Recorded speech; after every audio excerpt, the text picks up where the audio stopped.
Lough Gur has been called the Enchanted Lake. Some say that in ancient days there was a city where the lake is now, before an earthquake threw up the hills and filled the hollow with water, so that the city was submerged.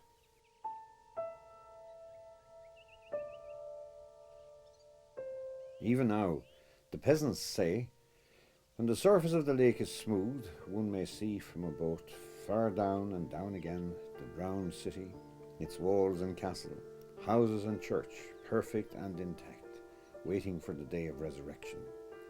And on Christmas Eve, a dark night without moon and stars, if one looks down and down again, one may see lights in the windows, and listening with the ears of the mind, hear the muffled chiming of church bells.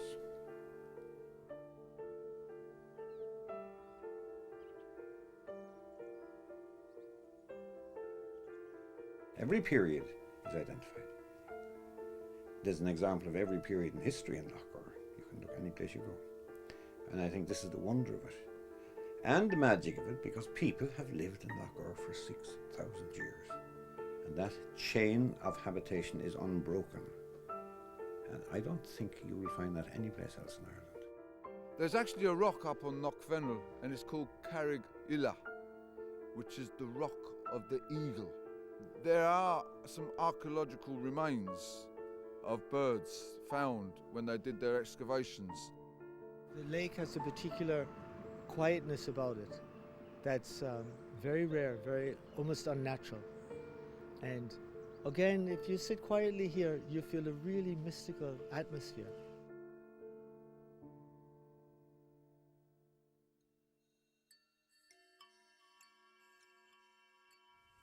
I am Eleanor, the Countess of Desmond.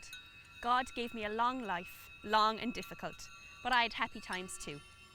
When I was 19 years old, I married Gearóid MacGaralt, the 15th Earl of Desmond, and I became the Countess. There was 2 Earls, Gearóid, and only 2. The first was the 3rd Earl. He was also married to an Eleanor, and she was a butler, as am I. This is probably the reason why their life stories are sometimes interchanged. The 3rd Earl was the Magic Earl, and also known as Gerald the Rhymer. He inherited his magical powers from his mother, Queen Anya of Knockaney. His dabbling in magic resulted in his banishment under the lake, where he still lives with his followers today. He is the one who once every 7 years rides around the lake and is condemned to do so until the silver shoes of his white steed are worn away. He will then regain his mortal form and restore the fortunes of the Desmonds. First people came to Lough Gur, we think, around 3800 BC, and these were the Neolithic people. They belonged to the New Stone Age. They were very important people because they were the first farmers, and that is the beginning of the agricultural revolution, and it continues today. Lough Gur was unforested pretty much, and this allowed them to plant their crops and graze their cattle. They settled on the southern slopes of Knockadune, and they built their houses from the material which was available there.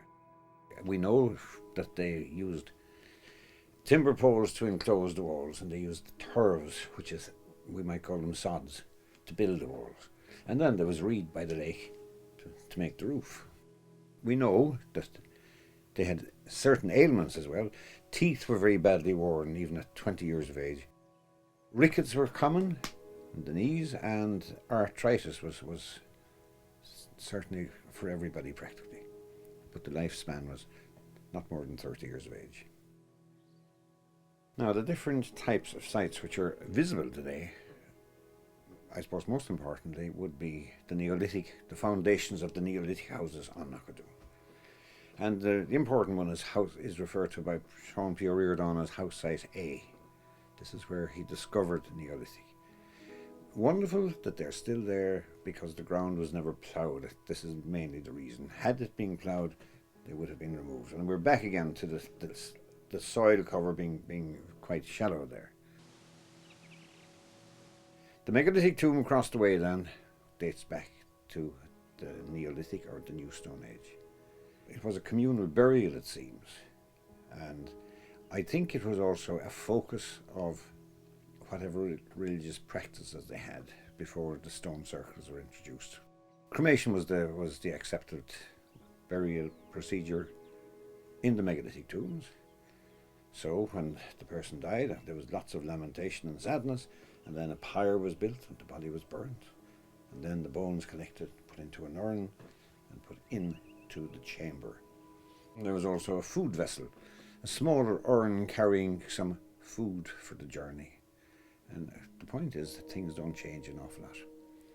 The last Holy Communion is still viaticum, bread for the journey. Each tomb also had a porthole.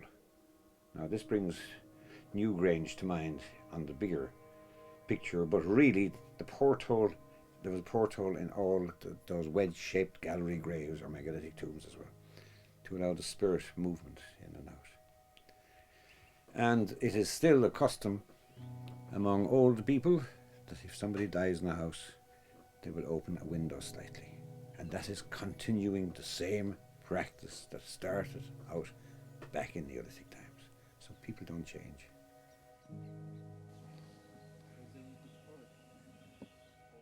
Lough Gur is a really ancient mystical place, and in the ancient Irish annals there's stories about armies meeting on the hills, and the armies didn't fight, the wizards fought. The druids fought from hill to hill. So the wizards were on top of the hills and the armies were actually back down behind watching. And one wizard fought the other wizard until one was defeated, and then the armies departed and there wasn't any bloodshed. There was only one very humiliated wizard. I do come here for the beauty of it. The lake has a particular quietness about it that's very rare, very almost unnatural. And again, if you sit quietly here, you feel a really mystical atmosphere. And I know it might just be imagination, but your imagination is as real as anything else.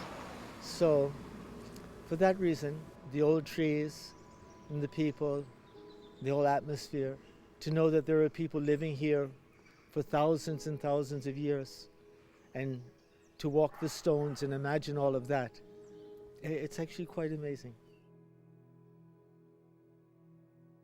The new people, the Bronze Age people, were very likely Central Europeans. They were taller, they had blonde hair and blue eyes. But they also, remember now, they had a new material, and this was bronze. The bronze shield of Lough Gur belongs to this period as well, and that is one of our national treasures. And that is in the museum, and we have a replica in the centre, which is there to be seen. And that's a beautiful piece of workmanship. This year, Lough Gur Development took over management of the Heritage Centre here from Shannon Heritage. But it was a very seasonal thing, if you like. It opened in May and it closed in September. And we were conscious that there was a need here for kind of year-round commitment, if you like. So we approached Shannon Heritage and asked them would they pass the care of the centre over to the community, which they duly did. We started here in June of 2011, and the volunteers from the community really are the heart and soul behind this success, because it has been a success since we took it over. And it's also kind of reinstating in the locals their sense of belonging and their sense of community, if you like. And anyone that I've spoken to and I've asked them to come down here to manage the centre for a day or whatever, they're always more than willing to come along. They'll give up their time or whatever because they love it. Because it's the connection with people when they come in, you know, and the chatting and the, you know, sharing the folklore and the tales from the farm by Lough Gur, talking about the fairies, talking about one of the entrances to Crannogs in Lough Gur. And they love all of that. And, you know, we have children as well from secondary school who also help to manage the centre. So it's not just adults or, you know, grown-up people. The kids are learning a bit more about their culture and their heritage, and again that sense of belonging, and that's what the community is all about. What we found worked really well for the tourists is the personal contact. So if somebody comes in here and decide they want to go into the centre, they actually get a personal tour guide who will give them a one-on-one tour of the centre in here. We talk about how the lake was drained in 1848, and which resulted in a lot of the archaeological treasures being found, the most important one being the bronze shield of Lough Gur. So we take them through the history of the bronze shield of Lough Gur and some of the folklore and the history related to it. And then we take them through the finding of the stone axe heads and the bronze axe heads, how they were actually made and what they mean. The stone forts of Carrigal are an example of early Christian period. And we know that the people lived within them and then spread out from them as well. So there was a quite a strong community up there. Index of wealth would have been the number of cattle that this man could accumulate. Now, I'm sure he was a king of some sort anyway, and we're talking about the Onocht, who were the ruling kings of Cashel at that particular time, up to the time of Brian Boru. Brian Boru visited Lough Gur in the year 1002, and he said it was the best fortification, one of the best fortifications in Munster, and I feel that he was speaking about Carrigal when he was doing that. Bolin Island is a crannog, and a crannog is a man-made island. In the beginning, these islands were made by driving posts down into the mud and infitting that with stones, etc. But there's only one of 5 crannogs in Lough Gur. The rest are not really visible nowadays, but we're aware of them. At the very northwest corner there's Croc Island. Since the drainage now it is on dry land. In front of New Church there was Church Island. That's the third one. And inside in what was the small lake before drainage, there were 2 Bailey Islands. So we have 5 crannogs in Lough Gur. It has been suggested that they were used mainly by goldsmiths as a sort of a sanctuary or a refuge, so they could do their work there and have a certain amount of protection at the same time. The old story is that there was a causeway going into it, which was zigzag, and if you didn't know the code, you took a wrong step and you fell into the lake, and you probably got a belt on top of the head then by the occupier, so it was highly defensive in that regard. Approached generally by boat otherwise. It is interesting that with all the land we had in Ireland, that people chose this for defensive purposes, and I think we think in terms of any sort of a crannog, the purpose was defence. Living in Lough Gur, you tend to not notice that you're in a tourist area after a while, I think, but still you're very, very much bowled over. Every time you walk, through the hills or whatever, so it hits you every so often, the beauty of the place, so. But even just the sense of history to the place, which is, there's no tangible way of describing that, so it just, there's something to the place, that's you sense the past, so, I suppose my work is I mean, I played with the whole language of abstract art, but I ultimately found that I have a better language in realism, so, because the work is quite realistic to look at, so, but I alter things, or everything becomes a little bit hybrid, so, and a little unreal, real but unreal, so it almost becomes like otherworldly, so, that would actually throw me back to Lough Gur as well, because there's a haunting, almost unreal quality to Lough Gur. So it's very, very much a magical place. There's no doubt about that. Very unique, and I mean, I do feel blessed to be part of it. So Picasso was once asked how long does it take him to produce a painting, and he'll say his age, and that's true. I find that each painting that that I produce, it does take me that length of time anyway, so, because it's all your past to get to this, I mean, technically, the technical skill to achieve that anyway, and the sense of history, sort of about yourself, your life experiences, they're all in your work, I think, anyway, so that's why your background, where you're from, your sources are so important, so, and I'm blessed that for me it's Lough Gur.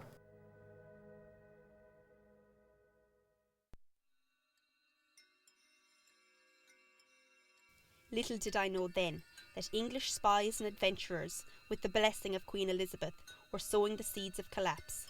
Not surprising when the prize was so rich. The year was 1565. I was recovering after James's birth when the interfering Lord Deputy Sidney had Gearóid and his brother John of Desmond arrested. They were taken first to Dublin and then held in the Tower of London. I joined Gearóid in the Tower while constantly imploring the Queen to release him. Finally, in 1573, we were allowed to return to Dublin under house arrest. One morning in November, under the pretence of going hunting, we set off south, and with help along the way we reached Lough Gur. A great crowd had gathered to welcome us. Dressed as we were in English costume, Garrod took my hand amid all the cheering and led me into our apartments in Blackcastle. There we changed into the saffron of the Irish, and when we came out, the cheering increased 100-fold.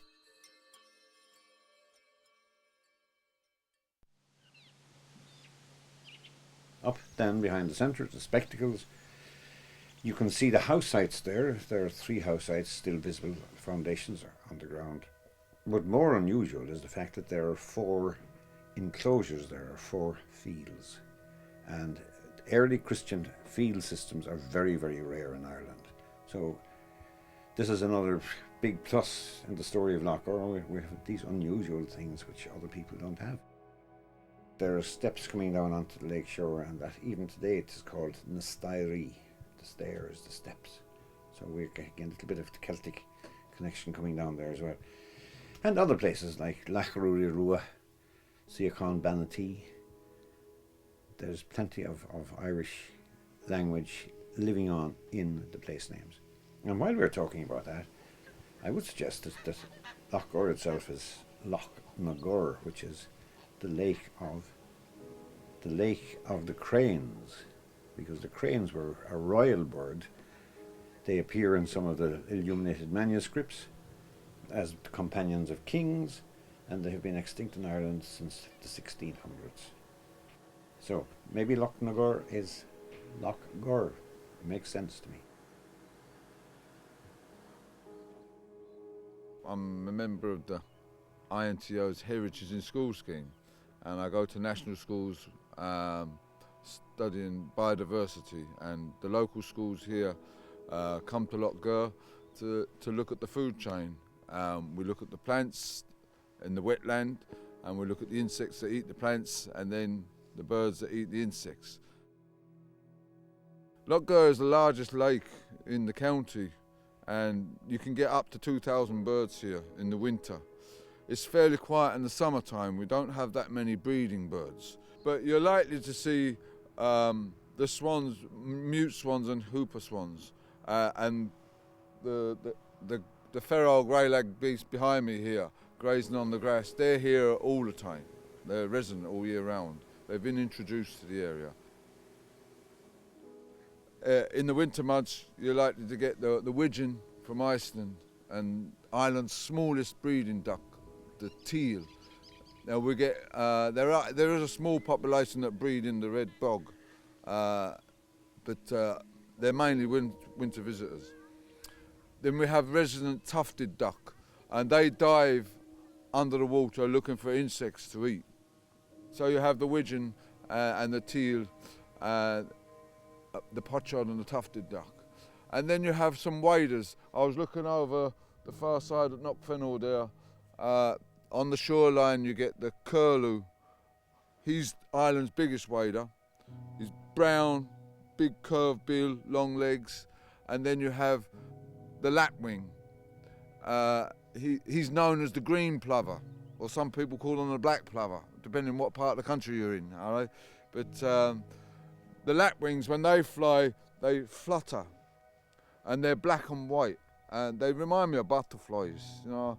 But actually, they're in the sky at the moment, as you see over in the background there. We also have the whooper swan, which is a winter visitor. He's different to the mute swan in that he has a yellow bill, whereas the mute has a red bill. And when the mute swans are flying, you can hear their wing flapping, and they communicate by wing flapping. Whereas the whooper swan, he gives a calling. It sounds like a pack of hounds. A call, that's how it gets its name, whooper swan. And they sleep on the lake at night time, and in the daytime they go to the local fields such as Athlacca and Herbertstown, and they feed on the grass during the daytime, and it's only in the evening time they come back again for safety, so they can sleep. They sleep on the water.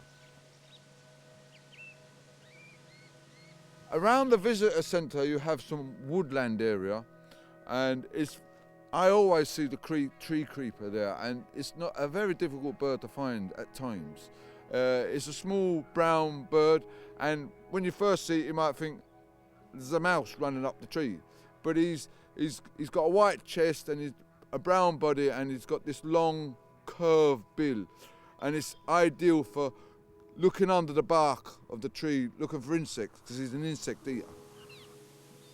You get common garden birds, of course, the blue tits and grey tits, robin and wren, dunnock, chaffinch, bullfinch.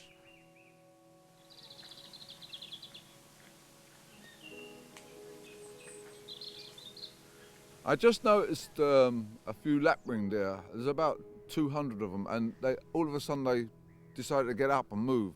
And that's an indication that there could be a bird of prey in the area, and they actually take and kill ducks and waders.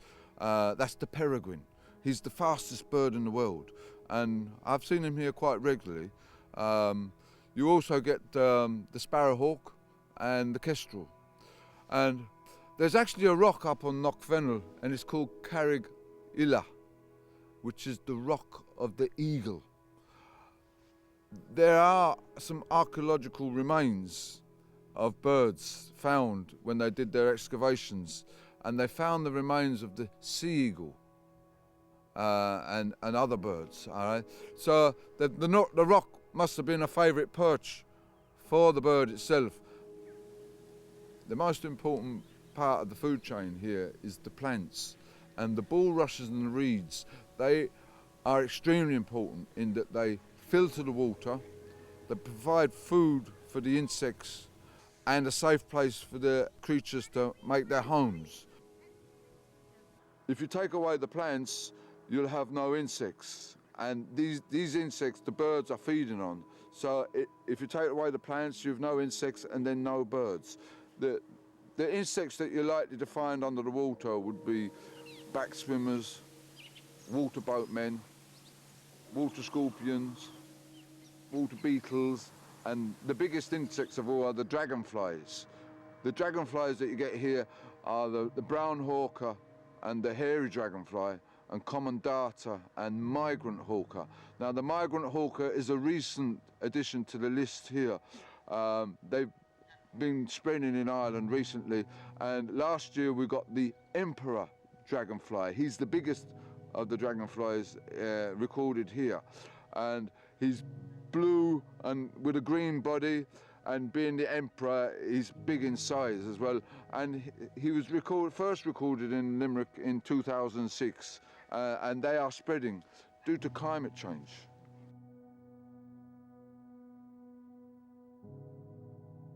The Fitzgeralds were the Earls of Desmond, and they ruled South Munster, or Desmond, until the last Earl of Desmond was killed in Kerry in 1583. He was the 14th Earl of Desmond. And then, of course, the plantation of Munster followed. Desmonds had two castles, if not three, in Lough Gur. They had Black Castle, which would have been 13th, early 14th century. Boucher's Castle, I'm sure, replaced an older castle. There was a defence at that particular point. It is said it was during the reign of King James, 1620, that Boucher's Castle developed in the shape that we see it today. So in other words, the old stone would have been used, and some of the window features certainly come from an older building.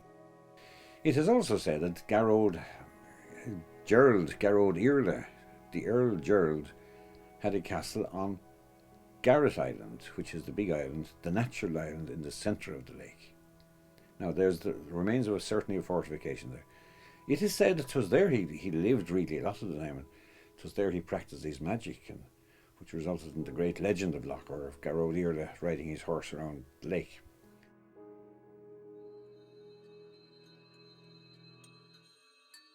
I don't have time to tell you of all the troubles that followed, but Garrod was provoked by constant demands from Elizabeth and her officials, and we were pushed towards rebellion. Garrod was not a military man, and he failed to form a strong enough force to defeat the English. One night in Kilmallock, the enemy took us by surprise, and we escaped only by standing in the freezing water of the river up to our necks. Sadly, I was not with him on the night he was murdered. murdered by one of his own. His poor head was sent to London and Elizabeth had it impaled on London Bridge.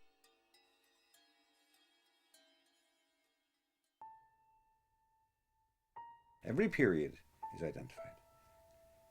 There's an example of every period in history in Lough Gur. You can look any place you go. And I think this is the wonder of it. And the magic of it, because people have lived in Lough Gur for 6,000 years. And that chain of habitation is unbroken. And I don't think you will find that any place else in Ireland.